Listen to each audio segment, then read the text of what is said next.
What's up guys, TechGuru24 here. So today I've got 9 things that we can expect from Apple's 31st WWDC this year in 2020.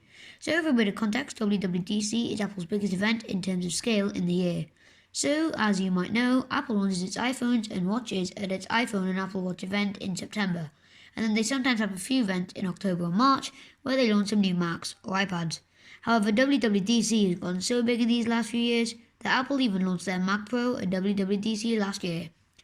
Now obviously I didn't get an invite, this year's event is free for everyone and I'll be attending online, so you could consider that I've now been to an Apple event. So as you may or may not know, Apple's WWDC stands for Worldwide Developers Conference and it will be held online this year because of, the virus that's going around.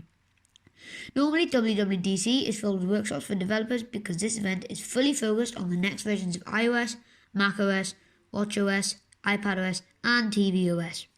So as you can see, Apple releases the next operating systems in this event and then implements them from September. This gives developers a few months to get their apps ready for the next OS. Apple also sometimes launches some products in WWDC, mainly Macs. Luckily, this year should be no different. So without further ado, here's what to expect from WWDC in 2020.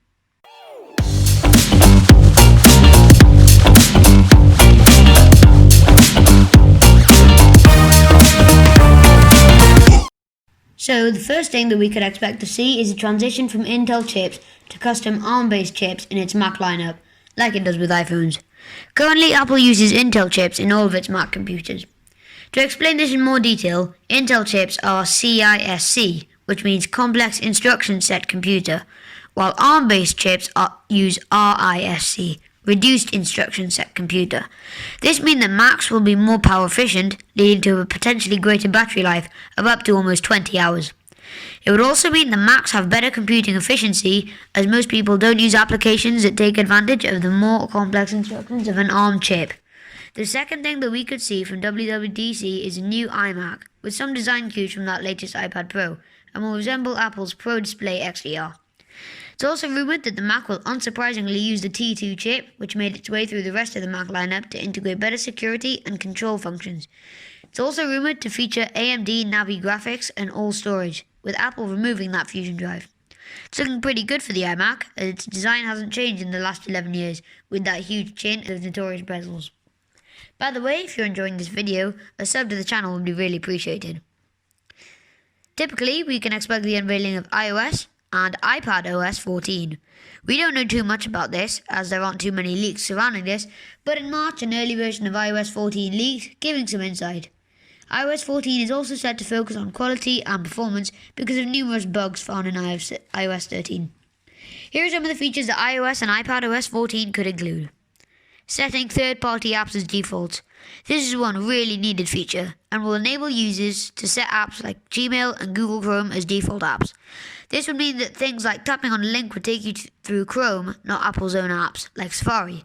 This would also enable the apps that work with Apple's HomePod with Siri, which is currently something limited to Apple Music. Home screen redesign. Currently, iPhones display apps in a grid pattern, but the iOS 14 update could change this to a list, like the Apple Watch, which would make management much easier. The list would show all apps, and users could select filter categories like seeing apps with unread notifications. Wallpapers could also be improved with support for third-party wallpaper packs. Apple plans to bring a fitness app to the iPhone, Apple Watch, and Apple TV. It would let users download fitness-related videos that walk them through workouts. Multiple workout types will be available, including indoor running, cycling, rowing, stretching, core training, strength training, dance, yoga, and outdoor walking. New features for iMessage. Now, there are a few new features for iMessage that Apple could put in iOS 14. Some of them include a Slack-like mention system that let users tag contacts with their name. In a busy group chat, it would also be possible to mute the whole conversation, but still get notifications when someone uses a mention with your name. It can also bring up multi-person typing indicators. And in addition to all this, it would let users retract sent messages and mark a message as unread. Apple may also be looking to bring in a new AR app to get more information about the world around their users. In addition to this, there could be many more features in iOS and iPadOS 14. Here are some of those features that iOS and iPadOS 14 could bring.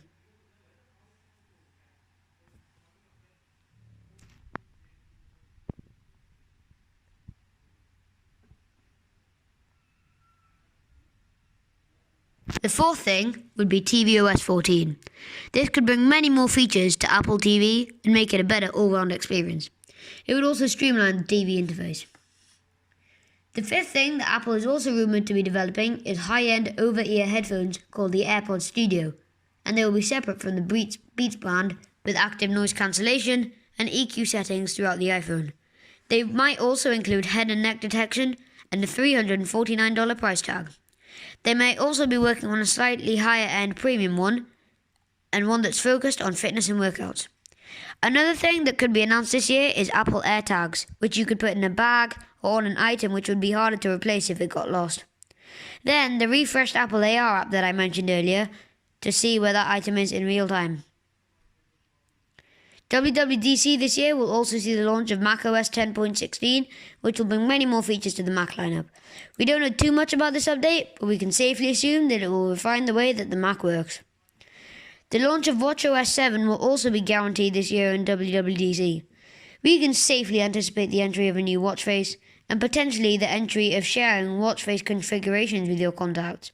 It may also bring a kids mode with a school time feature to let parents manage which apps their child can use and when.